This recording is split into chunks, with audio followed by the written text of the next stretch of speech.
Hello, everyone, and hello to all the pageant fans all over the world, the universe, rather, and to my old subscribers, new subscribers, and returning viewers. Welcome back to my YouTube channel. So, for today's episode, I have a very special guest na lagi na natin nakikita sa channel ko. I have Ace Mm. Evans here. Kahit na he's not feeling well, he still decided to join us today to share his top picks or his final prediction in this year's competition. Medyo ano siya, husky ang voice ni Ace. So, yung mga bashers dyan calling him whatever, Yeah, please medyo hindi appreciate garutan. Ace. Oo.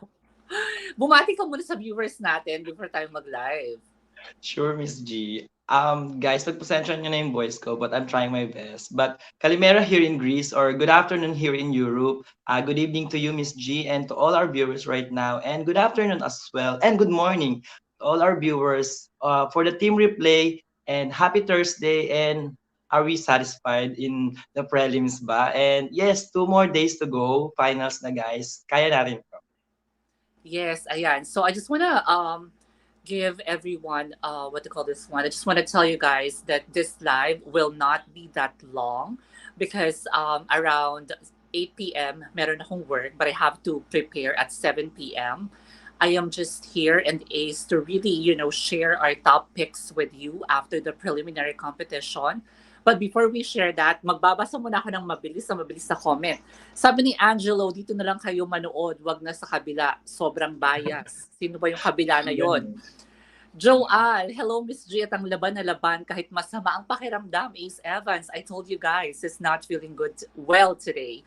Going out with Mike and Rai, hello Miss G, hello there. Thank you so much for tuning in. Daniela, good morning here. Hello sis and Ace and to all the G gangbangs. IJ, thanks for dating us. Thank you so much. Alfredo Flores, hi, good eve, guys. Angel, di ba?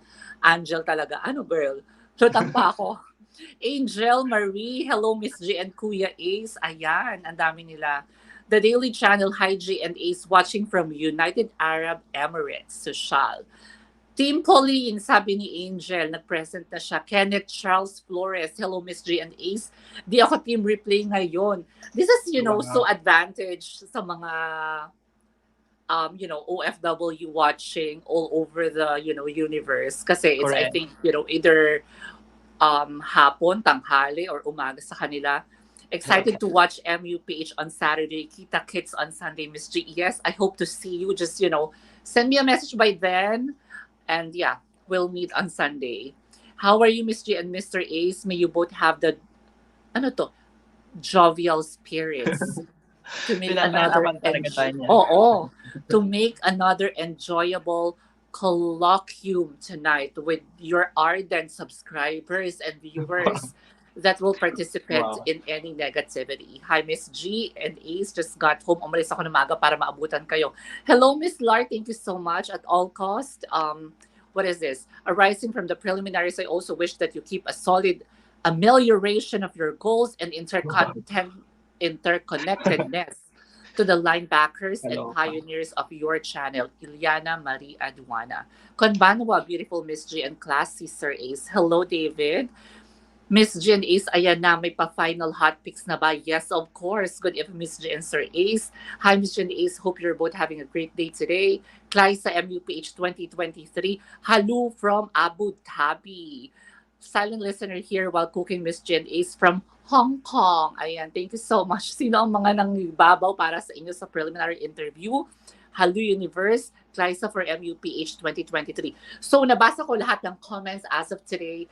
Let's go ahead, Ace, and talk about the preliminary competition. Before we share our top 15, we decided to share with you guys our top 15. O, kasi pag top 20, sabi nga ni Ace, masyado ng marami. This is just really the best of the best of all the Yeah, delegates who competed. You want to say something? Sorry, salita ako ng salita. Medyo hyper ako because of the coffee.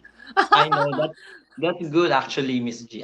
Bali dun sa prelims naman, sanay naman na tayo na parang yung prelims, hindi siya laging bonggang, na parang laging madilim, masikip, maliit yung stage and yung lightings.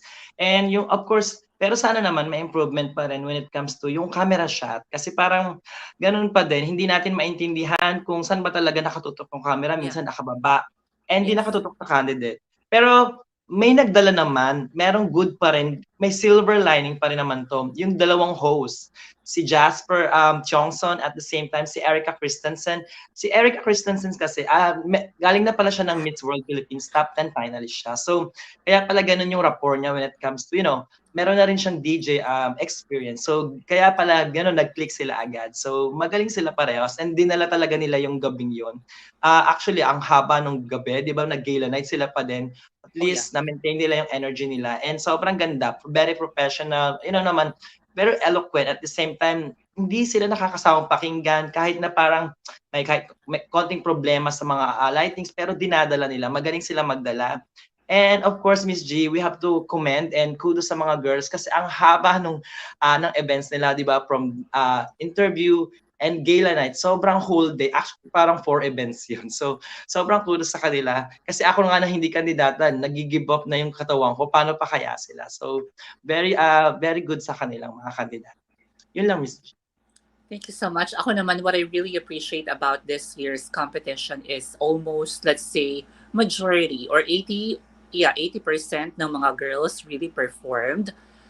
And talaga namang ang preliminary ang inaabangan ng lahat because dito talaga maglalabasan yung mga dark horse, yung mga unexpected candidates na parang biglang nag-glow up, during the preliminary competition.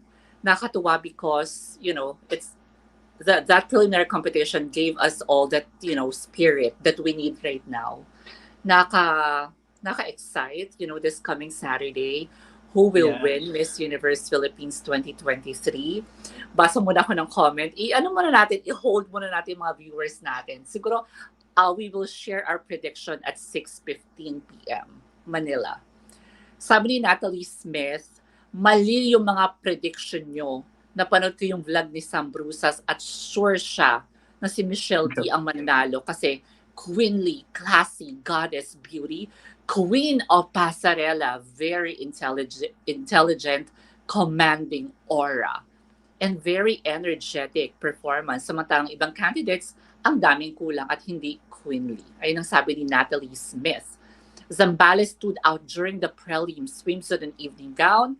Pampanga is the preliminary interview. Bohol, one of the best. Makati, safe performance, still a little stiff with transitions. Kali half was a surprise. Thank you so much for this one, Rods.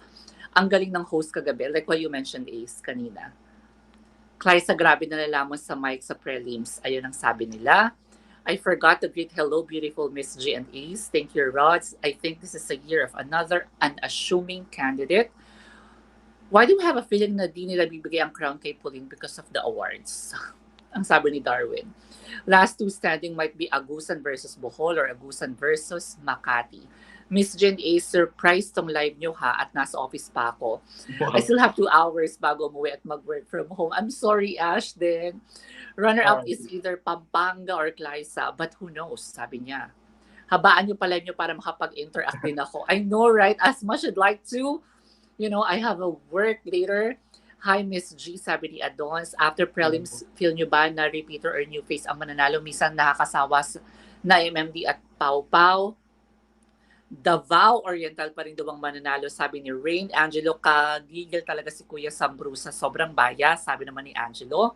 Agusan, Bulacan, Davao Oriental, Pampanga, the veterans will just be part of top 5 but not for the crown. MUP is Clarissa.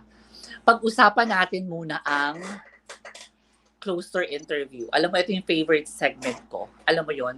I just wanna highlight lang yung mga girls na hindi ko na-mention in the past because hindi sila nagsa-stand out for me, or maybe because my assumption, my insight about them is not that, tedious when it comes to checking all the boxes. But I just wanna commend these ladies when it comes to Q&A. Siyempre, number 1 ko dyan. Hindi ito yung mga frontrunners natin, ha? Ito yung mga hindi frontrunners. But I wanna commend Tiaong Quezon. Sobrang ganda ng preliminary interview niya. I scored her 8. Taguig as well. Ang ganda sumagot. May laman. Sorsogon. Pasig. Actually, si Pasig 8 lang yung binigay kong score. I just wanna go back, Ace, sa sinend mo sa aking video before Mm. regarding Kali, na hindi pala siya ganun kagaling, na minsan yung mga question na binabato sa kanya, ang layo ng sagot niya. Which is nangyari yon during the preliminary interview, kaya 8 lang yung binigay ko sa kanya kasi I'm expecting consistency I kay know. Kali. Kumbaga hindi pala niya alam talaga ang lahat when it comes to fluid. Yes. You sent that video to me and then naalala kita nung sinabi mo sa akin yon, or when you shared that video. I mentioned Paranaque, so Pampanga, wala akong masabi. Ang galing. Ibang level yung brain ng babaeng to. Nasa kanya na ang lahat. I just have to say that. I also Marinduque, Negros Oriental, Mandaluyong. Mandaluyong was actually a surprise for me during the Q&A, during the prelim interview. I know, kasi medyo Makati. alta-alta. Yeah. Medyo Makati, I scored her alta-altahan kasi si 9. Mandaluyong. Ano na She's a siya? singer. She's a singer kasi si Mandaluyong. She's known for being a singer tapos medyo alta-alta kasi siya. So I didn't really expect na she will give, a very good performance sa interview. Yes, exactly. And then also just to be fair with Makati, I scored her 9. Really? Na-impress ako kung paano siya sumagot ng direct to the point na, I think it's really part of her aura, being like classy, mataray look, I know. elegante. Yeah, but when it comes to Q&A, I scored her 9. If she will continue that kind of performance na pinakita niya during, prelim interview, I think, she will get a shot in this year's crown. I also want to commend Iloilo City, Isabela. Wow, super nice. Eastern Samar when it comes to closed door. Davao Oriental, 10 ang binigay kong score kay Clarissa. Cebu Province, 10. Samantha Panlilio. Wala akong masabi kay Samantha Panlilio. Grabe. Alam mo, napawaw na lang ako. You know, this girl really knows, what she's saying. I mean, when she was asked about the Pearl, na-incorporate niya pa yung, the COVID or whatever it is, the local business, when yung question sa Smiley. Basta, pulido. Pulido yung sagot ni Cavite. Bulacan. Okay si Bulacan. The problem with her is yung composure niya. Tsaka siguro nature sa aming mga Bulakenyo na talagang yung accent namin is hindi matanggal. Matigas. Yeah. Parang ano talaga, laging may, I'm not sure, Tagalog accent, kahit English. Dialect. Oo. Yun. And then, Bohol, I scored Bohol 9 because hindi ako na-impressed when she was asked about, the culture and tradition. Yung parang, how do you deal with it? Parang binigyan niya example yung mom niya. Where in fact, some of the delegates actually mentioned about you should be adopting the changes, whatever it is, and then look back from the past. Parang mas may nakita akong magandang sagot compared kay Bohol. That's all about it. Yung mga gusto ko lang i-mention.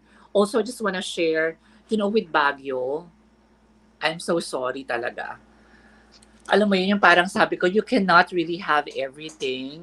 So, I know, with the performance of Baguio during the Q&A, I doubt that she can actually, nagbibigay na ako ng ko. Hindi pa pala, mamaya pa pala. Ikaw naman, baka may gusto kang i-share sa mga mo, sa favorite mo for the preliminary interview. Mabilisan lang, pero walang score kasi mas detalyado ka doon, Miss G. Sige, ko na lang alphabetical order. Si Agusan, wala tayong question when it comes to, she's one of the good speaker. Tingin ko kasi she's very confident talaga, and then yung power niya when she speaks talagang parang ruler siya actually. May laman yung sinasabi niya, loud and clear, and yung aura niya talaga ibang-iba. Then si Bohol naman, obviously she aced this round. Strength niya talaga tong communication skills, and she showed talaga na parang yun nga, strength niya, advantage niya, itong public speaking. And then the way she presented herself, talagang very empowered. Ayun nga lang sa sagot niya, Miss G, about dun sa parang yung mom niya nga, yung parang nag-aano sa kanya, di ba, nagbabalance ng okay lang naman yun, pero syempre, I think she could have done better or answered better. More than that. And then si Bulacan, yun nga Miss G, another woman din 'to na I know naman she can really speak, pero yun nga lang, siguro yung bukod sa fan base niya, yung strong mind niya kasi and you know na-establish niya na yung sarili niya when it comes to public speaking, siguro sa mga community services, kaya naka-gain na siya siguro ng confidence. At the same time, best example siya as a transformational leader. And then si Cavite, from the moment na I saw her, I know she will nail the interview portion. And then she's very composed and she's very sure to herself. And actually, she's very honest and hindi siya mahirap pakinggan sa lahat. And clearly, she's one of the great speaker. No questions. She aced this round. Si Cebu Province, ano ba, Vera? Sobrang galing mo naman. Sobrang galing mo sabi ko kay Vera. Very natural, full of confidence. Like Sampan, this is her strength, public speaking, and I love her speaking voice, very smooth and effortless. Sexy. Yeah. Correct. Very soothing to the ears. Yan yung mga masasabi natin kay Emmanuel Vera. Kalmado. Correct. Hindi ko nakita sa kanya yung pagiging ito yung dati ko napapansin sa kanya when she speaks. Yung parang overconfident siya, pero this time she's very composed nga. Sobrang ewan ko, yung humbleness nakita ko sa kanya dito. And wala tayong question. Like binigay mong 10, actually pantay sa akin nila Sampan. Kung may scored 10, 10 sila pareho. Davao Oriental, no question. She's one of the best speaker actually. Pero yun nga, yun nga lang, she always incorporate yung advocacy niya sa mga answers. Siguro parang nagiging repetitive lang. Pero parang wala nang ibang sagot. Pero magaling pa rin siya. Siguro I just hope na parang yung answer niya is ma-feel ng mga judges yung authenticity niya kasi parang yun nga repetitive, lagi niyang nire-relate. I know she's she's from Mandaya tribe and she's promoting indigenous roots. But syempre may iba pang pwedeng maisagot eh. Alam na namin yan kumbaga. Yeah. And I like her aura and confident. And actually I was very surprised with Guimaras. Hindi ko alam na I know she's parang siya valedictorian ba? Guimaras. Oo. I scored Magna her cum laude, pala. cum laude, sorry. I like her authenticity. She looks nervous pero she handled it very well.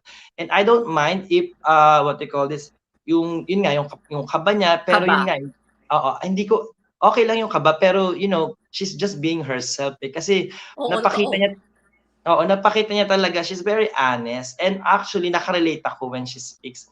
She's very humble then at the same time. And then alam mo talagang may bigat din laman yung sinasabi niya. And then si Isabella naman, I like her being authentic as well. She is nervous but yun din, pareho ni Guimaras, kaya nilang dalhin yung kaba. Kumbaga, yung weakness nila, nagiging strength nila at the same time. She's not a pageant patty when she answering question. Very natural. Yun nga lang, may pagka-teacher pa rin, no, parang pumupoint-point siya, but that's okay. Malalim din and mabigat siyang magsalita. And then, like what I said, she peaked at the right time. I'm just really proud of her. And then Makati, of course, pasok din si Makati. Yun, kay Makati kasi is, alam naman natin na parang one of her strength is also her communication skills. Not because siguro napapansin ng iba na parang malamya siya or boring, pero I think maganda yon kasi parang kasing iba siya kumbaga sa iba. Hindi lahat kasi parang powered. Agree ako. She just being herself. So parang I think hindi niya kailangang dagdagan ng energy or whatever they want to to para sa kanya. Her. To change the way because that's being her. And yun nga, very directly siya sumagot, walang palabok. And also, mabilis siyang mag-isip and she speaks through her heart talaga. Talagang alam mo, galing sa puso. And then yun nga lang, may konti lang, yung parang she has to develop nga lang, yung parang yung camera niya, hindi siya masyado kasing, connected, siguro sa audience, siguro sa judges, she was connected, pero siguro sa ating mga audience, hindi ko lang nakita yung connection. Pero yun lang yun, pagtingin lang sa camera. Sorry guys. Walang number, pero Marinduque, surprisingly, another one of the good speaker pala to. Alam ko talaga may personality talaga to si Kristen Salcedo, pero yun nga, pinakita niya dito na yung pagsagot niya sa mga questions, effortless. And her aura and confidence talaga nandun yung power. And then, like I said, she's also picking at the right time. And then si Pampanga, no question of her public speaking, one of the great speaker, her speech prowess talaga, yun talaga yung bala niya. And she showed this round that this is one of her strength. And she can really aspire, inspire, and transform someone when she speaks.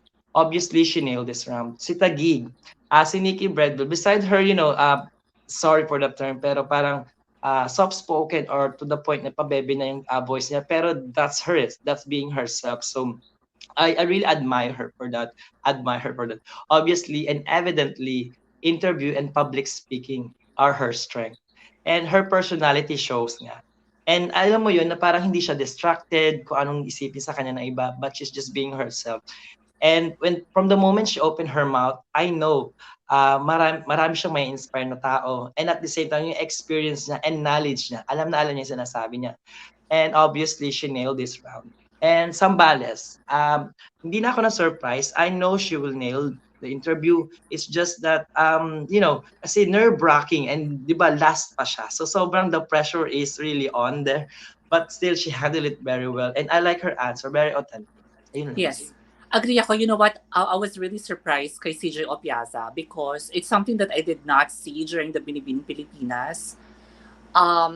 Sabi ko nga 'di ba sa last na live natin, if CJ Opiasa can actually make it as part of the official, semi-finalist in this year's competition, she should, celebrate it because it's like a validation of her worth na hindi nakita ng Binibining Pilipinas during that time.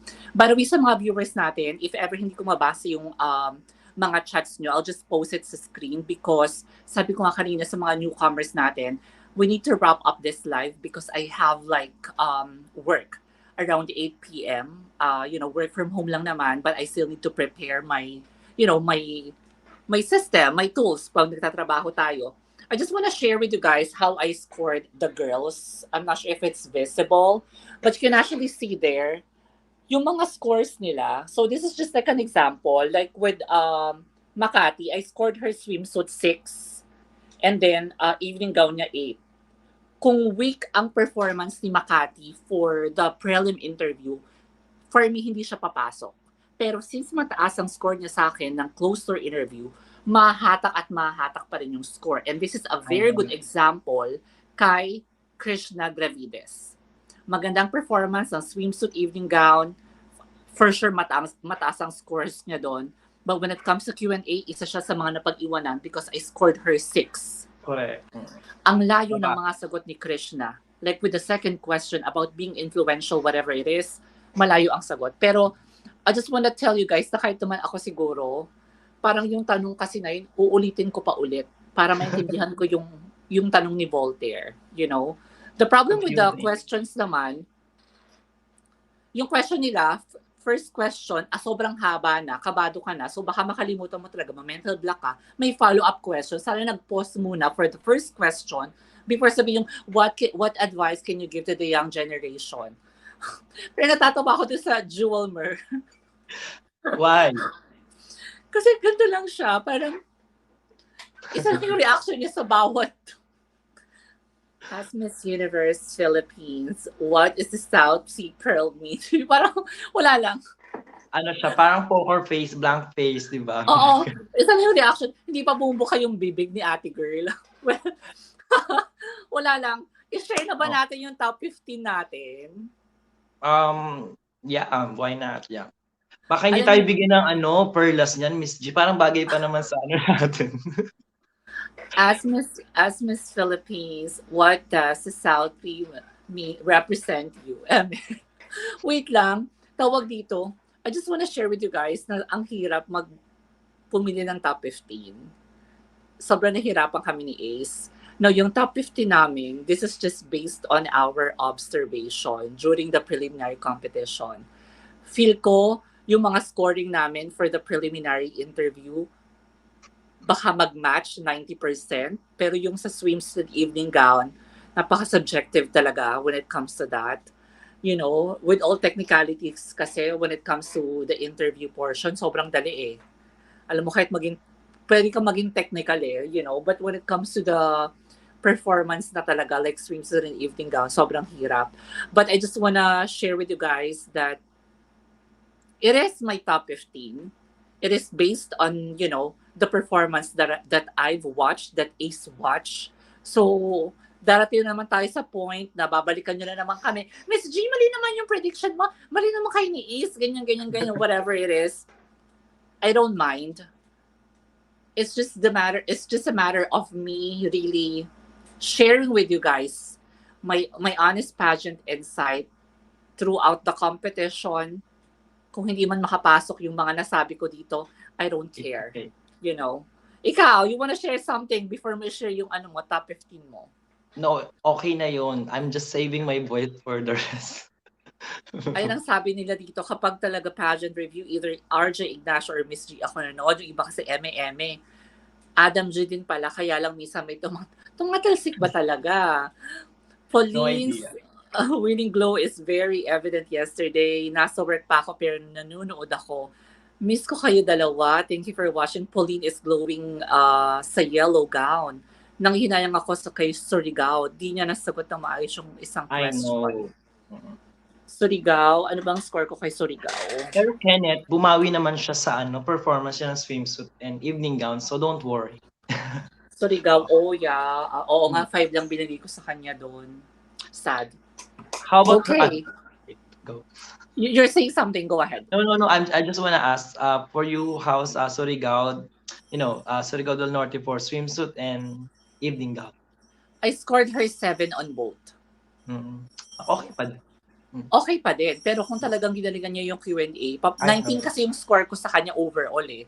Parang ang scoring ko is 30, 10, 10, 10. Ang pinaka-highest score ko, can you imagine this? Cebu Province at 27. Ako din. Parang ang lakas natin maka-statistician dyan, di ba? followed by, who is this? Cavite, 26. Correct. Actually, yeah. Ang swerte mo, Piling ha. Di ba si Piling nandyan? Piling, ang galing ni Emmanuel Vera. Oh, ang galing ni Emmanuel Vera, in fairness. Zambales, 26 din ang score ko. Si Bohol, 24. Same sa ni Baguio. The difference is that Baguio performed in both rounds, swimsuit evening, pero interview bagsak siya. Doon naman tumaas si Bohol sa akin because I scored her 9.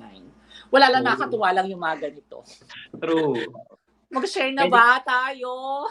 Pwede ka na talaga mag-judge and yun nga. ikaw na yung sa parang deliberation, Miss G.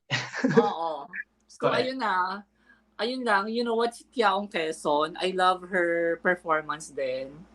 Parang I want, someone like her, a representation of her na makapasok sa top 5, ganyan. Pero, I just wanna tell everyone, I know that this is not a huge channel, if you're close to this person or to these candidates rather, just tell them that they really did a great job. Kasi for me, what really important is the preliminary interview. Kasi you can be beautiful, you can have that sexy body, pero, being woman of substance, having that intelligence is really mahirap mahanap in this, kind of competition. But if ever they will not make it, they prove to everyone how smart and intelligent they are. So okay lang yon. Ayan na, mag-share na tayo. Mauna ka. Bali, ang format, Miss G, is 15 to 1 na ba? Or 15 muna? Or 15, 5, Miss Universe, Philippines. Okay. Or depende sa'yo, if you wanna share your top 10. Ayoko na kasing ma-stress.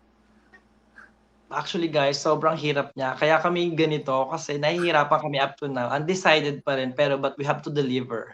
So, ayan, sobrang hirap niya. Pero kasi mayroon pa rin mga parang nakakapit sila, guys, na parang 18, 17, 16, na parang possible pa rin talaga sila. Pero later na yon, pero we have to stick to our decision. So, in random na lang to, Miss G, wala na. Pero top 15, si Marinduque, Christine Salcedo. Her stage presence talaga is undeniable. Noticeable siya actually. Maganda yung swimsuit and interview performance niya. She showed that she showed that she really is enjoying the in the competition. And I just don't like the gown. Siguro magpalit siya ng gown. Siguro kung may downfall man, siguro it could be her styling. At the same time, her ordinary look. I'm not saying that she's not pretty, but meron tayong mga kanya-kanyang tawag dito, kumbaga bet when it comes to beauty. Baka yung iba kasing mga judges hindi pasok sa kanila yung ordinary look lang or yung parang pagiging parang walang wow factor kasi. And then pinasok ko rin sa top 15 ko is si Isabella, si Kimberly Acob. Yung mga advantage niya kasi guys, body and brain talaga, given talaga sa kanya. I love her body, lalo na sa swimsuit performance niya. And even her interview, actually, it's not a surprise, pero, parang hindi na siya surprise, pero na-surprise ka pa rin how she delivers. And ang magiging downfall niya lang is yung parang, like kay Marinduque is her styling, at the same time her ordinary beauty. Ordinary beauty because she's a typical probinsyana look. Alam naman natin na hindi tayo lahat fan ng gano'n. Siguro sa inyo, hindi nyo siya bet when it comes to her beauty, pero gustong-gusto ko yung beauty niya. And then she also needs to wear, I think, a better gown because I don't like her gown talaga in the prelims. And pinasok ko din si Paranaque, si Claire Lacanay.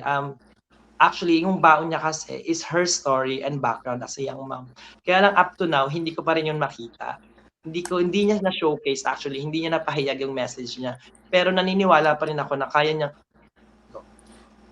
Marinduque Isabella Paranaque, tama ba? Nilalagay ko kasi sa akin eh.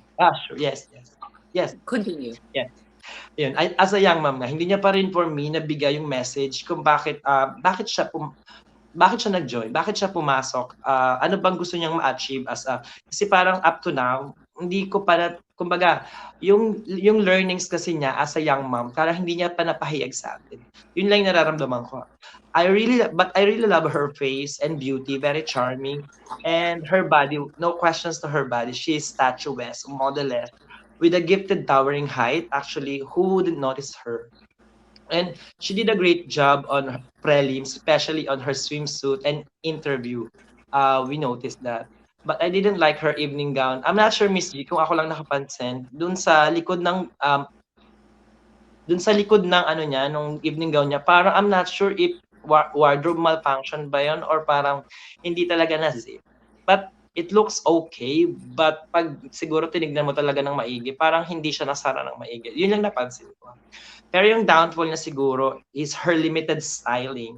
Parang nawawala na ng wow factor, wala ng X factor because we've seen a lot of her na ganun pa din. Siguro nagbabago lang is yung aura niya, at the same time yung wardrobe niya or yung gamit or yung materials niya, yung damit niya.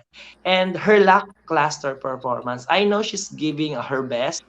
She improved a lot, but still kung magdidikdikan na, talagang masisiko siya or may elbow siya because of her performance.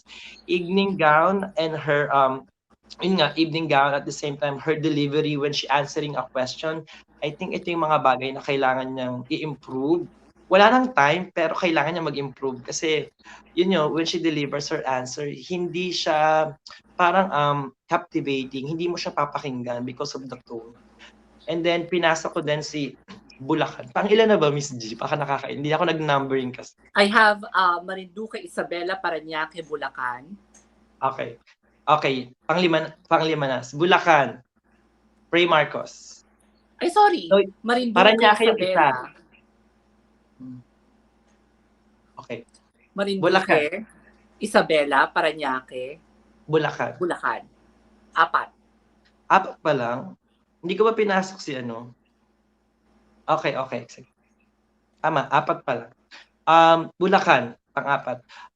Actually, si Bulacan naman is, I know she will enter semi-finalist, not because of total performance during prelims, because of the, alam naman natin na pasok siya sa lahat ng challenges, sa top 5 challenges na yon. But of course, I just want to comment at the same time, her, nawawala ba ako? Ang dayang support. Okay, ang dayang support nung fans, nung city niya, at the same time her own camp, yung TCI. But in fairness sa kanya, she performed really, really well during interview. And I also like her evening gown because she carried her gown with grace and elegance. Siguro yung downfall niya lang is yung styling niya or ma-outperform siya ng iba or yung pagiging too gigil niya when answering some questions. And then pinasok ko rin, I don't know, I have a feeling talaga na papasok siya si Kali Neveja from Pasig. Yung advantage niya kasi is yung what aba, gustong-gusto ko yung pagiging fighter niya, yung as a warrior talaga. Ewan ko, parang pinanganak siyang palaban talaga. She improved a lot. She improved a lot during the competition. And you know that she is aspirational and inspirational sa lahat. Na parang 'di ba, maganda yung transformational niya kasi na parang lagi, hindi naman lagi, kumbaga naka-receive na siya ng bashing, body shaming, pero pinatunayan niya na lumaban siya up to this point. And yun nga, one of her pwede niyang baunin is yung transformation niya, body transformation niya was really amazing. I was really amazed by her transformation kasi nagparang umokay yung katawan niya, parang sumexy siya actually, parang may laban talaga siya. Kaya pinasok ko siya sa semi-finalist. And siguro kung magiging downfall lang niya is her styling, ma-outperform siya ng iba. And then, yung too giggle sa yun nga, sa stage na parang minsan palaban na palaban siya. And then, isa pa is si Eastern Summer. Tama ba? Pang-anim na siya. Yes. Tama pa, pang-anim na siya. Eastern Summer is, yan, si Irish Ramos. Iba rin talaga yung nararamdaman ko sa kanya. Her beauty is undeniable talaga. And noticeable yung beauty niya. And I like her aura because, being herself and not trying hard. And she's just enjoying her journey here. But I was also amazed during her interview because she was authentic and just being natural. And siguro nakita naman natin sa evening gown na pasabog yung evening gown niya. Pero actually, hindi rin naman siya mapapansin because kasi dahil sa evening gown niya. Kasi dapat, I think, kung maganda na yung evening gown mo, dapat mas sinabayan mo siya ng performance. Pero nakulangan lang ako doon ng konti. Pero napatunayan niya naman yun na sa interview niya, nadala niya sa interview niya at sa swimsuit niya. Siguro yung downfall niya sa akin is yung parang yung outperform lang ng iba and at the same time, yung styling. Kasi maganda na siya eh. Kailangan niya lang makuha talaga yung tamang timpla ng styling niya. And especially her makeup. Kasi ayoko rin ng makeup niya masyadong. Ewan ko kung strong or hindi pantay yung makeup niya during prelims. Yeah. Top 6 na yata yun. So, entering na ako sa top 10. I'm so sorry, Miss G. Yeah. Top 10 na entering. Sobrang hirap. Surigao del Norte. Hyra Desiree Betito. Actually, like what I said before, she peaked at the right time. I like her prelim, especially her swimsuit and evening gown. Yun nga, sinabi ng isa kanina, parang medyo may konting palya lang siya sa interview. Pero Yes. hindi ko naman talaga tinignan yun as a complete disaster. Parang, sige, bigyan na kung 50 points yun, siguro minus na lang is 5 or 10. So I think she's still, makahatak pa rin ang swimsuit and evening gown performance niya. For me, she did okay during the interview. Hindi ko talaga tinignan yun masyado. Kasi, I think naging natural lang siya eh. Kung hindi mo talaga na-gets yung tanong, you just need to say it. I mean, you just need to tell them. So, kesa naman masagot mo siya, pero ang layo naman ng sagot mo. So, I think that's better. Yung downfall niya lang is sometimes her styling also and pagiging nervous niya. Obvious pa rin kasi yun sa kanya na parang nagiging nervyoso siya. And especially when it comes to casual and interview. Kung makapasok nga siya ng top 10, kailangan niyang galingan sa casual interview. Dapat niyang ma-overcome yung nervous niya. And pinasok ko din sa top 10 ko si CJ Opiasa, Zambales, Christine Julian Opiasa. Advantage niya kasi is she's a very talented woman. And she's very smart at the same time, such a fighter. And wala tayong question when it comes to performance, swimsuit, evening gown. I know she will do better. And at the same time, sa interview, casual interview, I think she just need to believe in herself. I think one thing na pwedeng ika-downfall niya is over-performance. This time, ma-over lang. So, ano bang dapat gawin pag ma-over lang? So, you just need to tone down. And at the same time, baka hindi kasi mabitan yun ng organization or yung judges. So, par yun lang yung nakikita kong pwede niya ikaligwak or hindi makapa-enter ng top 5. And ano ba, dalawa na ba yun, di ba? Isa pa si Pampanga. Isa pa pala kay CJ Apiasa. I know, kung hindi man pala rin si CJ Opiasa, I know it's a big blessing in disguise for her kasi I know she really deserve a crown. Why not? After MUPH, pwede siyang dumiretso ng MGI Philippines. And then, isa pang nakikita ko talagang papasok sa top 10 is si Pampanga, Angelique Manto. Her advantage is, her strength actually. Sabi ko na kanina, yung speech prowess niya. Obviously, she's one of the best, no, not the best, the great speaker of this batch. It shows on her prelims interview. Talaga namang, I think sinabayan niya nga si Sam Panlilio and at the same time to Cebu Province, si Emmanuel Vera. Recently, her styling and wardrobe are on point. Nagulat ako. Hindi ko talaga in-expect. Kasi akala ko lang talaga is, yun nga, pang editorial siya, pang high fashion. Pero yun nga, nasabi ko na rin yun, her downfall could be her beauty. Because for me, she's not a beauty queen material, but more of a high fashion and editorial model. Maybe also her downfall is her lack of stage presence. At the same time, she will be outperformed by others. Alam naman natin pag top 10, performance level dapat to. Pero kung ganun pa rin yung level niya, maaari siyang mas ma-elbow anyone on the top 10. Pinasok ko rin sa top 10 ko si Krishna Gravides. Si Krishna Gravides naman, from Baguio. Her strength is, yun nga, masasabi ko sa kanya, she has a face of an angel and a body of a devil. She's undeniably beautiful. Universal yung beauty niya. Sabi kong devil yung body niya kasi seductive yung body niya. Sino bang hindi ma-in-love sa katawan niya? And her prelims was just good. Good lang sa akin. But not one of the best, I think. Pero nahahatak pa rin yun because of her stage presence. Magaling talaga magdala and stage presence si Krishna Gravides. And what I like, sana lang, strategy niya lang to. Kasi parang, for me, her prelims talaga, performance, parang hindi ko alam kung strategy niyo ba, parang nag-tone down siya. Parang hindi ko nakita yung Krishna Gravides na dapat kong makita, especially sa evening gown. Maybe her downfall could be yung nag-hold back siya. Pero sana wag na. And yung mawala niya yung aura, at the same time yung coronation glow, baka hindi kasi mapunta sa kanya. And she needs to ace any interview or casual Q&As. This time, she needs to step up. And pinasa ko na rin sa top 10 ko, si Davao Oriental, si Clarissa Castro. Advantage niya is her stage presence. Undeniable talaga yan, especially during prelims. She also did very well during the interview. We all know that. But for me, she's not the top performer during that interview. Actually, she's for me, she's the woman for me na parang so close yet so far. Kasi she's already a total package, but she needs to showcase them.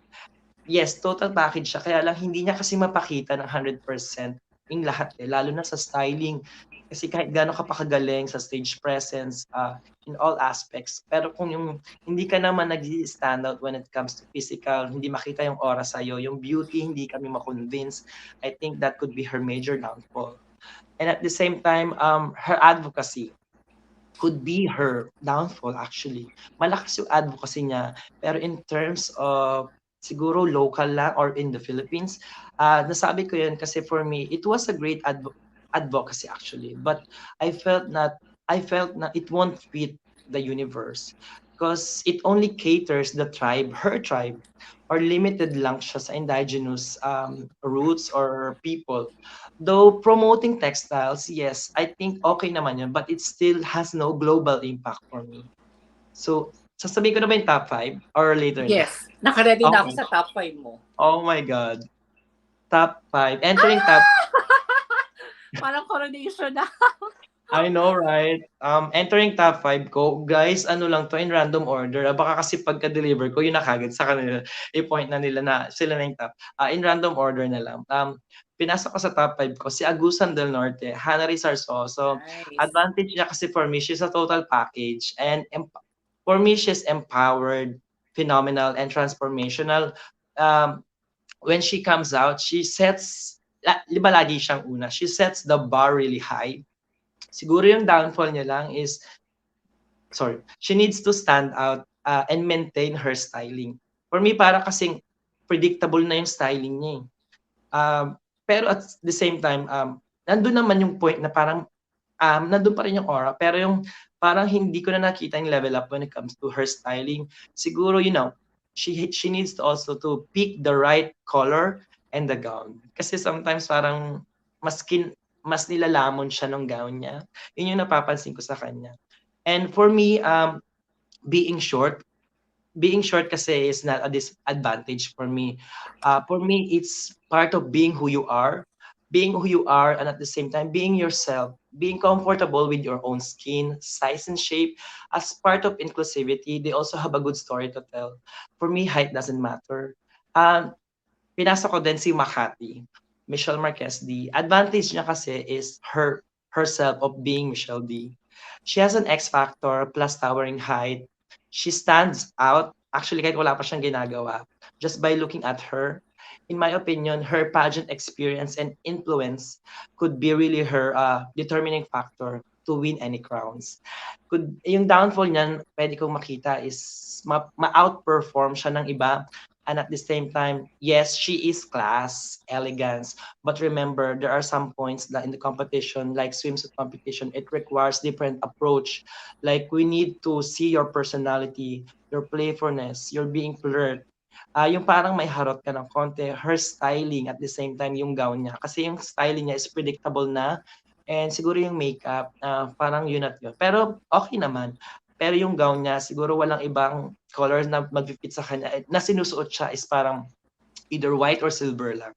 So I want to see different colors sana. Or maybe cut din. Kasi parang yun at yun pa rin. Pinasa ko din si Sam Panlilio sa top 5. Top 5. Actually, tough din siya. Top 5. Si Cavite, Samantha Panlilio. I considered her another force to be reckoned with. Hindi mo siya pwedeng baliwalain.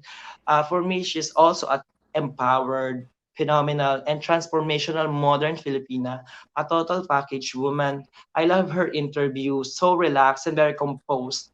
One of the great speaker nga, kagaya ni Manuel Vera. When it comes to resources, materials, machineries, influence, meron siya niyan. So parang siya talaga, she needs to believe in herself. Her beauty might not be a universal or pasok sa panlasa ng lahat. Correct. But yes, but I know her beauty is pasok sa panlasa ng North and South American countries. Yung downfall na pwede ko makita sa kanya is she just need to believe in herself. Don't overthink. And level up her performance because pwede siyang ma-elbow lalo na ma-outperform siya ng iba. And pwede pang ang downfall niya is yung the judges might not like her because of her beauty at the same time her height. And pinasok ko rin sa top 5 ko is si Bohol Pauline Amelings. What I like Bohol is Pauline Amelings, she's a fighter. Her strong mental fortitude, pinatunayan niya na yan. Pangatlong beses na. For me, she's empowered. Transformational woman. She's already proven herself twice and she joined again the third time. Not just for her, for all of us actually who believes in her, who believe in her. She grew and improved herself so much. And for me, that's already a big achievement. I think we should really proud of her. And siya rin, maging proud siya sa sarili niya, whatever happens. During prelims, I like her swimsuit and interview. No question about her comm skills. And public speaking, one of the great speaker of this batch. Like what I said to Agusan, yung pagiging short, pero sa kanya kasi, Pauline's body is not a disadvantage. Being who she is, embracing herself, being comfortable with her own size or shape. For me, kasi part yun ng pagiging inclusivity niya eh. And it's a good story to tell. Pag dinala niya yun lalo na sa Miss Universe stage or kahit saan mang stage ng international pageant, magiging baon niya yun. Yung downfall niya lang is maaari is yung ma-outperform siya ng iba and yung styling niya. Of course, yung gown. Yung coronation, yung glow, baka mawala sa kanya. And last, wrapping up, is Cebu Province, Emmanuel Vera. pinasok ko siya sa top 5 ko because for me, she shines and outperform all of the candidates. Talagang gabi niya talaga yon, from umaga pa lang hanggang gabi. Siya talaga yung kuminang for me. She gave us the real Emmanuel Vera that we used to know. Not just a talented woman, but a very true caliber of a woman. No, caliber of a beauty queen. She's my number one from interview, swimsuit, and at the same time, evening gown. Kumbaga sa grade school and high school, valedictorian. Kumbaga sa college, summa cum laude. Kumbaga sa graduate school, she's my meritissimus, my highest merit. She proved herself, actually, she reminded us that I am Emmanuel Vera. She is Emmanuel Vera. And she needs, siguro yung downfall niya is she needs to maintain her performance, level up pa kung kaya niya, maintain her styling, and baka ma-outshine siya ng iba. Sana hindi mangyari yon.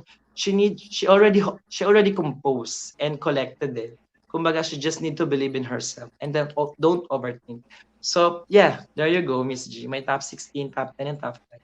Very detailed. I love, the way how you give your top 15 to top 10. What about your top 3? In random order or go-go na? Okay.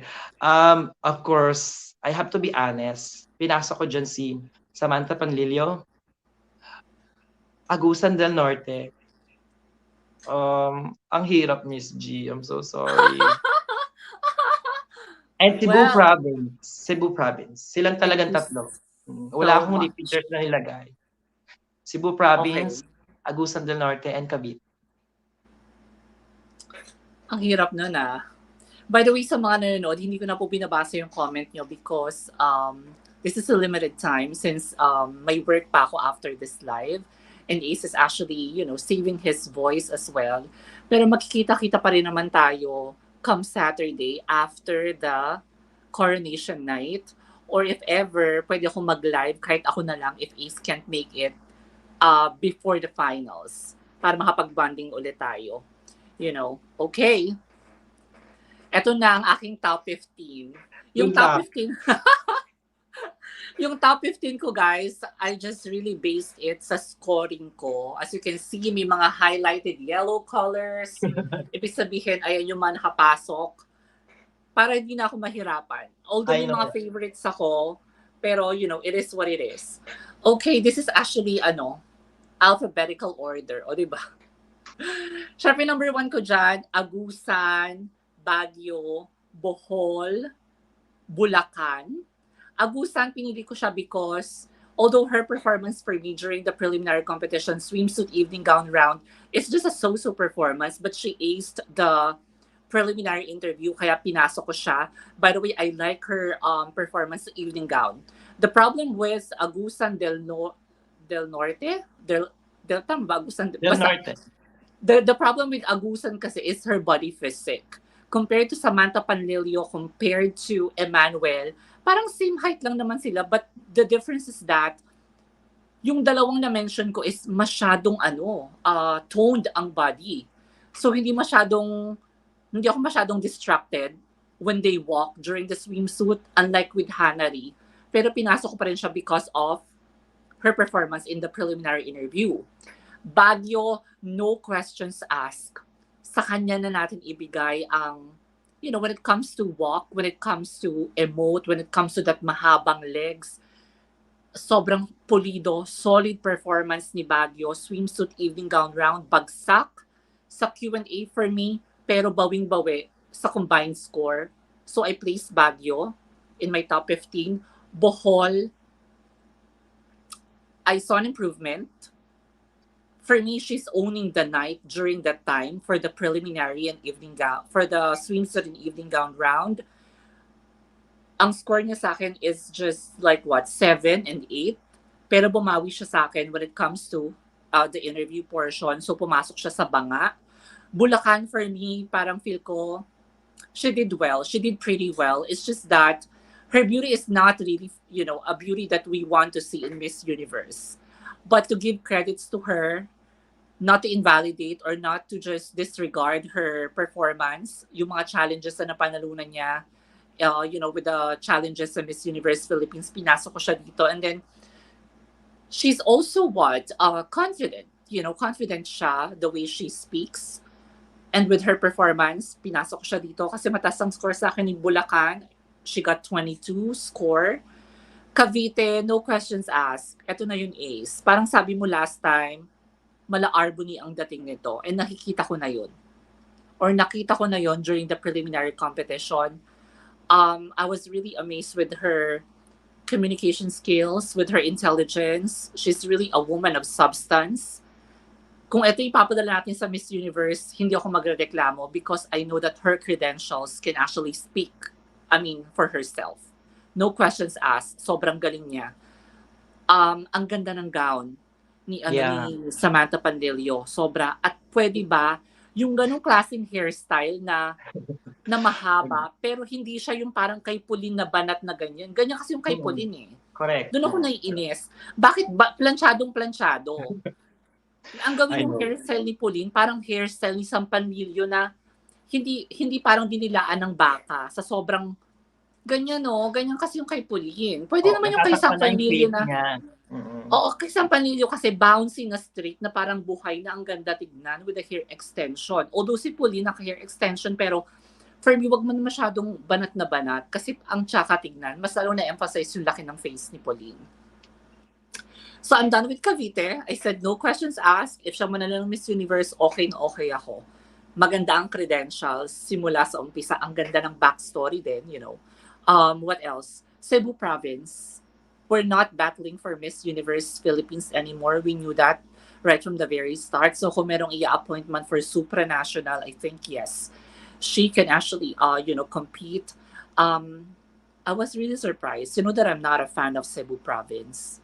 Kasi hindi ko naman siya nasubaybayan yung pageant journey niya sa Miss World Philippines.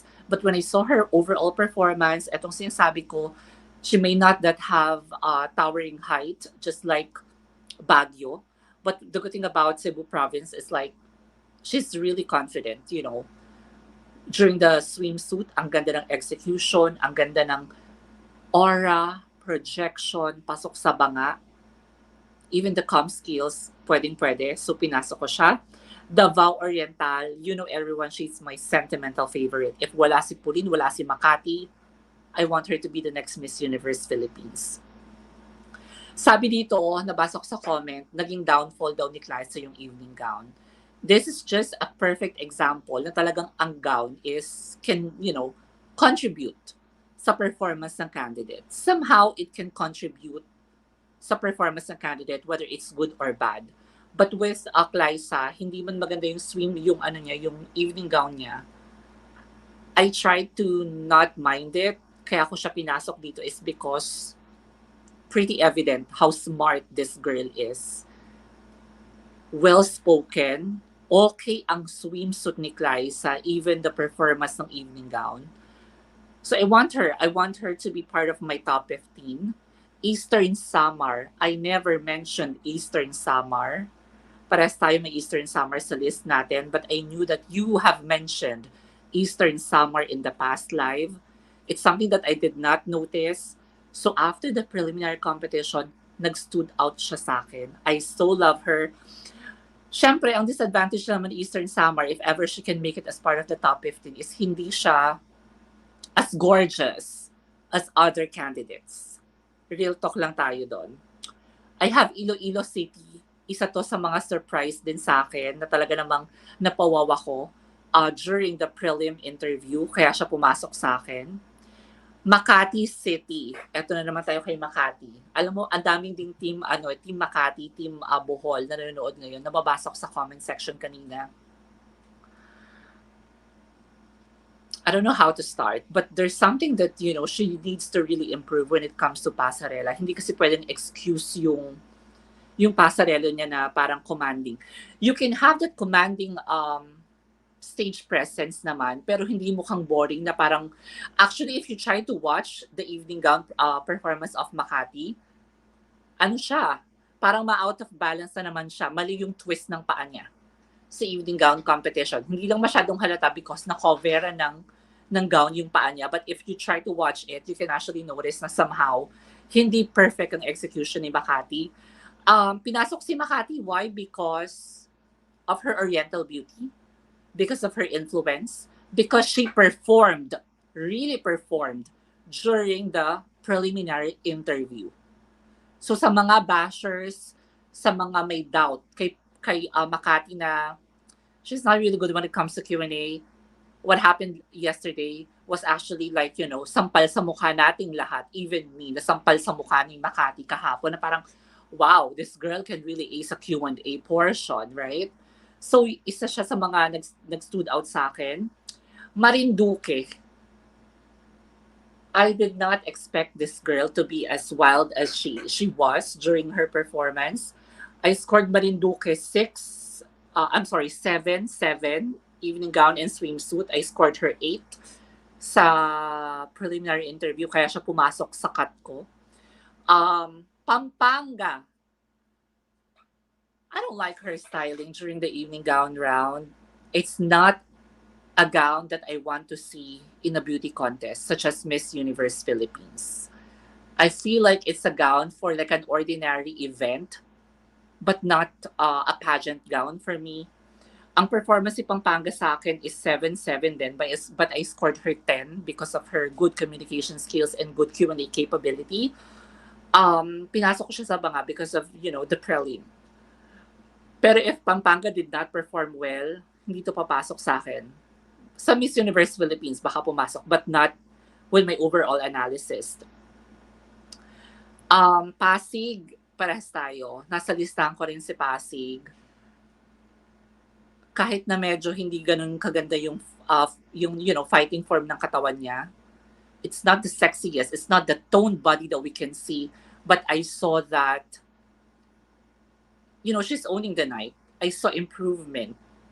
Hindi man maganda yung katawan, but the execution, the walk, the aura projection in both rounds, I know. Nakuha niya yung buy-in ko doon. Especially the preliminary interview. I have Sorsogon. Pinasok ko si Sorsogon here because I scored her because mataas siya sa preliminary ko interview. So actually lahat sila parang almost pantay-pantay when it comes to the swimsuit and evening gown round. Pero sa interview, doon talaga nagkaroon ng make or break. And my last but definitely not the least will be Zambales. Zambales for me because CJ really performed well. CJ proved to everyone that even though she did not make it as part of the top semifinalists in Binibining Pilipinas, this is the place where she belongs, where she can actually tell to everyone na even though hindi siya nakapasok sa Binibining Pilipinas, if she will get a shot here, again, it's already a validation of her capability. Hindi lang siya pang Binibining Pilipinas, kundi pang Miss Universe Philippines yung type ng performance niya. Okay, so top 5 na tayo. Ikaw, sinong top 5? I don't know, but this is what it is. I have Bohol, Makati, Cavite, Cebu Province, Davao Oriental. Nagkatalo tayo kay Claisa. Okay. Kasi pinasok mo siya si Agusan. Tama? Oo. Okay, ang top 3 ko. Ang hirap ng top 3. Oh my gosh. Go. But this is what it is. Ito na nakalagay sa listahan ko. Bohol, Makati, Davao Oriental. Yun ang top 3 ko. Oo. Nilaglag ko talaga si Cavite tsaka si Cebu Province. No? I don't know why. But, it is what it is. So, nasa final round na tayo. Yun pala guys, kasi sa Sabado, di ba, grand finals na, or finals na. I-announce lang doon yung MUPH. Then after 2 weeks or maybe a week, saka nila i-announce yung Supra and Charm. Ayan. Yun so lang. Baka in-expect nila that night din sabihin yung Charm or Supra, pero hindi. So ano na, is like, ano na ba natin? Sino ang Miss Universe Philippines 2023 mo? Oo nga, I think stretch lang ng konti, baka may reaction sila dyan, Miss G. Tapos saka natin sabihin. Yan. Thank you po. We're so quiet na. Doon pa lang sa dun pa lang nung ka-chit-chat ni Agusan si Miss Gloria Diaz, ay may something special na ako nakita sa kanya. I want to hear from you too. Ayun, nasabi ko na po kung sino yung top 15 ko. Okay, ang top 15, mag-random tayo. Ako na magbabasa ng top 15 mo. Okay. Top 15 ni Ace is Marinduque, Isabela, Parañaque, Bulacan, Pasig, Eastern Samar, Surigao del Norte, Zambales, Pampanga, Baguio, Davao Oriental, Agusan del Norte, Makati, Cavite, Bohol, Cebu Province is his top 5. Top 3 ni Ace, Cavite, Agusan, and Cebu Province. Ako naman, Agusan, Baguio, Bohol, Bulacan, Cavite, Cebu Province, Davao Oriental, Eastern Samar, Iloilo City, Marinduque, Pampanga, Pasig, Sorsogon, Zambales. Top 5 ko, Bohol, Makati, Davao, Cavite, Cebu Province. Top 3, Bohol, Makati, Davao Oriental. Ngayon, ang tanong, sino ang Miss Universe Philippines mo at sino ang Miss Universe Philippines Oh ko? my. So, paano natin sasagutin yan, Miss G? Directly Ako na. siguro ano na lang ako dito. Na-explain na natin lahat ng bawat kandidate. So, yeah, go ahead. Ako, to be honest, my heart is really battling between Claisa and Bohol.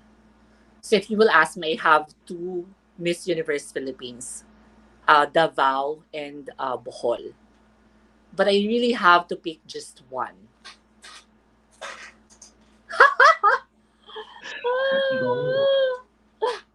Alam mo, hindi pa to Miss Universe competition, ganito yung intense, no? Ang intense masyado. Okay. Ako, to be honest, I really believe sa capabilities that Clysa can offer in this year's competition. The moment that I saw her, with that interview with Adam Henato, I was really amazed and impressed. And to be honest, she is the only candidate that I followed on Instagram. So talaga namang she's really my sentimental favorite. But this time, I want to give it to Bohol. I want to give it to Bohol because I don't believe that, third time is a charm. But for me, siguro, Bohol has a very good backstory that she can bring in Miss Universe Philippines. Miss Universe competition, rather. She is very eloquent, woman of substance. She has this kind of way that whenever she speaks, everyone can listen, and she can definitely interact, casually with the judges. That's why I'm choosing her. The problem that I only see with Pauline is her aura and projection. Sometimes hindi talaga maganda yung aura and projection niya, and sometimes bumukha siyang mature. With her body, if nangyari kay Pia Wurtzbach na pumayat ng ganun kapayat at katoned ang body after she won Binibining Pilipinas, hindi imposible maging ganun yung katawan ni Pauline if she really trained, hard in the, before the competition.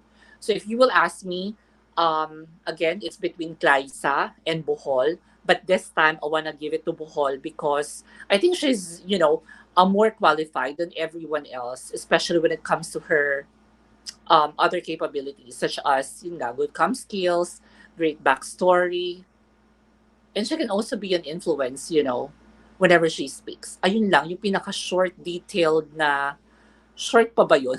Yun ang masasabi ko kay Pauline Amelings. That's why I'm choosing Pauline Amelings. But again, my heart is battling between the two of them.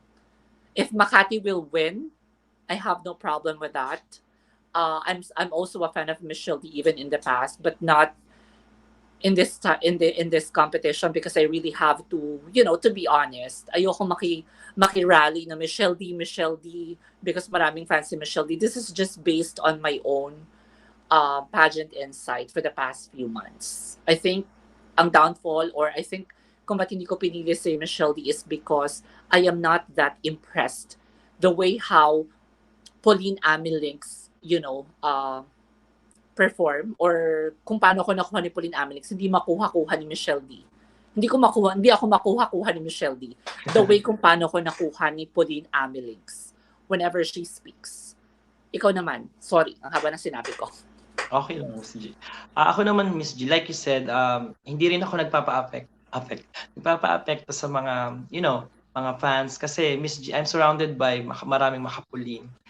Alam niyo naman, guys, sa ibang channel, hindi naman siguro secret na parang nakikita nyo, baka Michelle D yung iba doon. Pero hindi kasi ako ganun. I just need to be myself. Kung sino talaga yung tingin ko, kasi it's my opinion, hindi naman sila dapat yung mag-prevail. Kung ako lang naman, kahit either mali lang naman, so it's a prediction naman. It doesn't, let's make you up a person kung magkamali kami or hindi. Kasi lahat naman tayo may kanya-kanyang choice. Not because, we just need to prove kung ano ba yung mga dapat, yung katangian ng isang kandidata na yun, na maaaring, possible nga, na maging yung quality na hinahanap ng Miss Universe. Pero alam naman natin, pero sometimes kasi it's subjective, di ba? Pero ayun, sa top 3 ko, obviously, not qualified na si Cebu Province, si Emmanuel Vera. So, natitira na lang si Is Agusan at si Cavite. Like nga na sinabi ko, height doesn't matter. Kasi for me, still part of inclusivity. Kung di sila qualified, kung di man sila, ba't pa sila, nakapasok sa competition na to kung hindi talaga sila qualified. Pero yun nga, pag dinala mo kasi sila pareho sa international stage, siguro height lang yung pwedeng maging kakulangan nila. Pero yung caliber nila as a woman, as being transformational woman, hindi tayo mapapahiya. Yun na, mamimili na pala. Mas pinipili ko siya kasi tingin ko well-rounded siyang babae. At the same time, wala tayong problema sa lahat ng aspeto. Problem lang talaga is yung height. So, I would go for Samantha Panlilio of Cavite. Siya talaga yung nakikita ko pang Miss Universe. Like you said, Miss G. Baka sinasabi nila, prototype na siya ni Arbony. Remember, hindi naman ibang era na ito. Si Miss, si Kun An pa rin hindi natin alam kung kasi anong naglalaro sa isip niya. Minsan kasi, hindi ayoko magsalita ng sa kanya, basta kakaiba siya mag-isip. So, feeling ko kasi ang beauty ni Sam Panlilio is maganda rin ang market niya when it comes to northern and, southern part ng Americans. And I know, kahit sa hindi rin kasi ako bumabase when it comes to Latin, dapat ba Moreno or Latina or something mestiza. Kasi ang mga Latin naman kasi, hindi lang naman sila lahat morena, may mga Latin kasing white, may Latin din kasing mulato. Iba-iba yung klaseng Latino. So I don't believe na dapat pag sa Latin country, ipadala dapat morena or dapat mestiza. It depends actually. Beauty is subjective nga, di ba? So for me, Samantha Panlilio is the best candidate to send. Hindi siguro sa Latin countries, pero I think this time, siguro dahil sa point na joke lang to, pero kasi si Miss Kun An kasi may pagka-insecure siya. So I think Samantha Panlilio, she will not be feel insecure kung si Samantha Panlilio yung ipapanalo niya. Yun yung nafe-feel ko. But don't get me wrong.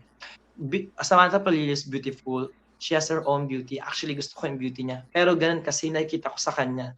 At the end of the day pa rin, Miss Universe organization is, composed of different, like Americans at the same time, actually conquerors of Americans. And si Kun An lang yata yung very vocal na siya yung Asian. So for me, Samantha Panlilio pa rin yung pinakamalakas na nakikita ko among this roster. So I think she deserves everything. And wala akong problema talaga sa kanya. So for me, Samantha Panlilio is my Miss Universe. Ang hirap, diba? I know, even my voice is breaking.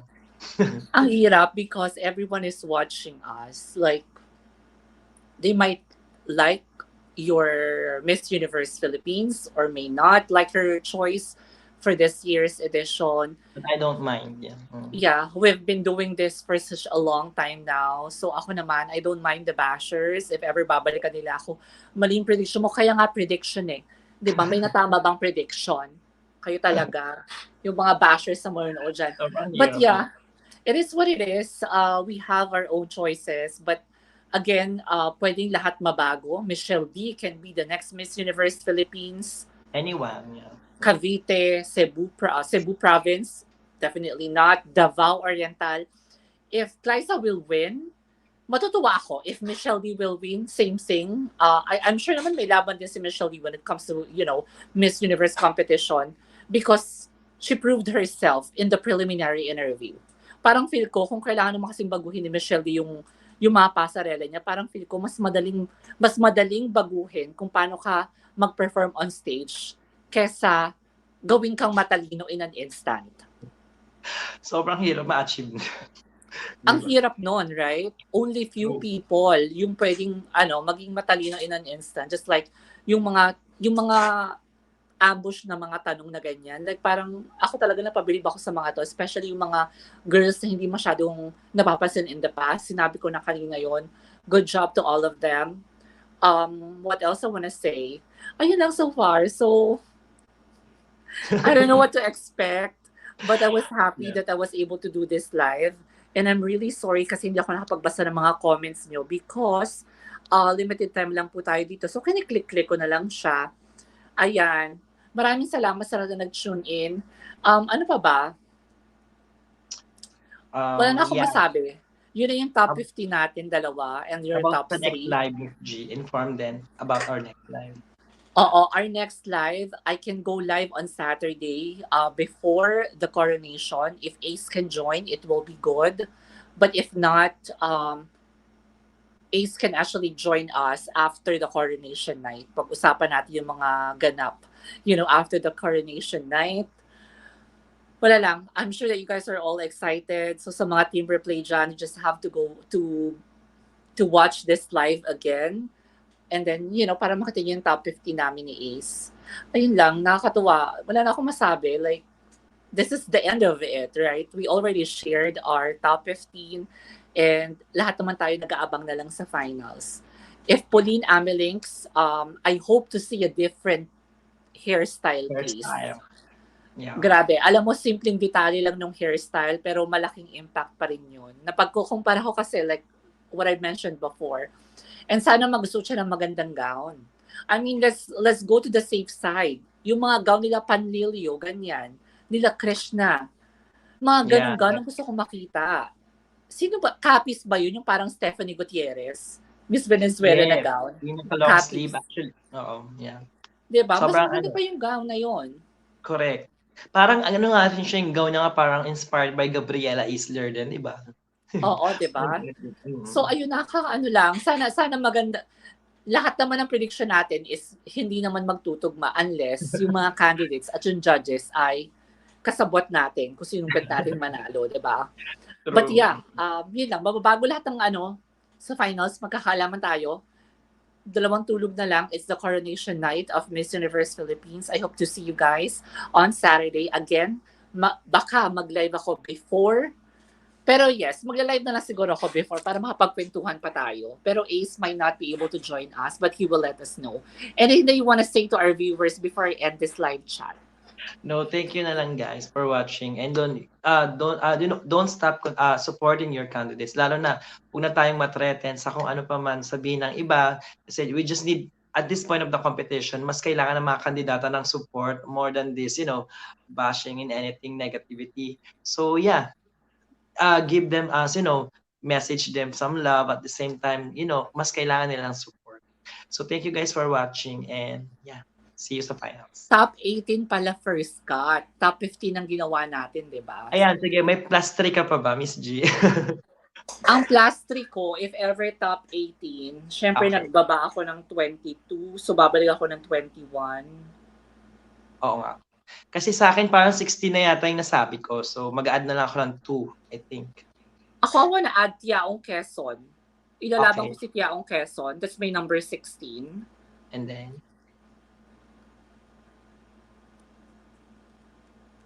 Sige lang. Ayun, so Tiaong Quezon. Actually, gusto mo yung hairstyle niya. Actually, she looks taller noon dun sa ang strong niya dun. Pero gusto ko ibalik niya parang yung Alicia Keys niya na hairstyle. Siguro, kung kaya niya magpalit within evening gown, halimbawa, yung swimsuit at the same time evening gown, kung papasok man siya. I'm not sure kasi Miss G, kasi yung format kasi last year is, di ba, top 16 ba sila? Tapos both sila nag-swimsuit and nag-evening gown. Oo. Then yung top 10 nila is casual interview. Sana maging ganun din. Kung top 18 man, sana, pareho pa rin ma-showcase yung until evening gown. Sana ganun. Okay, ito lang masasabi ko. Okay. So I have Tiaong Quezon, number 16. Yeah. And I have Isabella Oh. and Parañaque, kung top Okay. 18. Isabella, Tiaong Quezon, and Parañaque, kung top 18. Oo. Kasi ay, sinunod ko lang talaga yung scoring na ginawa ko dito. Ayun Ang lang, galing naka-excite, no? Kasi parang ang nilook forward natin, kung tama ba yung mga prediction natin, kung magtutugma ba mismo sa finals night. Pero yun nga, hindi ko alam, excited na ako to be honest. Bahala na kayo dyan. Gusto ko mang ipasok si Christian sa top 5. Parang feel ko kasi medyo mag-aalangan to sa casual interview. Pero kasi Oo. Gravides can actually make it as well as part of the top 5. Kung pangit Depende man ang talaga. interview, yeah. Oo, depende sa interview niya. Kung pangit man ang interview niya, pero sobra niyang ginalingan sa swimsuit and evening gown. Siguro, kailangan niya Katrina Ligago. Oh, parang ganon, di ba? Like her. Correct. Hindi ko alam, baka mabago pa yung top 5 ko. Kaya, pwede mo mag-final prediction. Mag-final prediction after after ng evening gown or casual interview, mag-live again. Mag-live agad, no? During the commercial. Then, Wait wala lang. na, hindi na siya prediction. Parang ano na siya. Assessment na yun. Bohol, Makati, o Davao. Well, it is what it is. So there, ayun. Guys, I have work at 8 p.m. I just want to say thank you so much everyone for tuning in and for watching. Maraming salamat. And I'm really sorry hindi ko na nabasa yung ibang mga comments because limited time lang po tayo for today's video. But I have here, pasadahan ko lang ng mabilis. Hello, Brown Dude, Jacent Marie. Maraming salamat, Jade, Ives, Sir Ron, Nel Maceda. Tinanong ko yan sa laser ni Mama Sam kung anong hairstyle bagay kay Pauline kasi ang lakas ng feeling ko yun ang malaking factor na gusto kong makita sa kanya. O that hairstyle, diba? Dorothy, Sherwin Rimando, Darwin, Aim, Benz, Jens, maraming salamat. Thank you so much again, Sir Ron, Nel Macera. In case di makuha si MMD, I will give the tourism to her again para di naman ma-downgrade si Akla. Stand out daw kagabi, Bohol, Makati, Baguio. Hindi nag-sound kagabi si Sampan, to be honest. Yun naman ang sabi ni RJ. It is the overall, not just the comm skills. Ang sabi ni Mary. True. Ayan. Ayun lang. Judges criteria personality, beauty, articulation, quality, substance. Maraming salamat. Need i-outshine ni Baguio sa Cebu Province at Zambales para makapasok siya sa top 5. Yes. Si Krishna kasi kaya naman pumasok talaga nito sa top 5. It's just that yung Q&A ang iniisip ko. Kasi parang parang common sa mga kandidatang sa roster ngayon na magaling sa comm skills. So, sobrang kailangan niya mag-level up, di ba? Oo, pero ang hirap kasi hindi ipasok sa top 5 si Cebu Province at si Cavite. For me ang hirap parang hindi ipasok. Yeah, they sealed already their spot eh. Parang cemented na nila. Yeah, agree ako sa sinabi mo because check all the boxes 3 eh. Swimsuit, evening gown, prelim eh. Kaya nga. Well, so, wala hands up. It is. Correct. Ayan, good PM Miss G. Ace palagay ko at the end of the day, nakasalang nasa Miss Universe na mas may say si Paula Sugar sa final result. I think highest placement, second. Wow, may dress code pala ngayon. I know, right? May dress code tayo for today. Yeah. Guys, kailangan ko nang umalis kasi meron pa akong work at 8 p.m. But I'll see you guys. Mag-usap-usap tayo ulit sa Saturday. Maraming salamat again from the bottom of my heart. Thank you so much for your continuous love and support to my channel, to our community. Thank you so much, Ace, for taking time to be with us today, even though you're not feeling well. And to everyone, maraming salamat. Thank you so much. I'll see you guys on Saturday. Bye for now. I love you all. Good night. Bye-bye. Good night.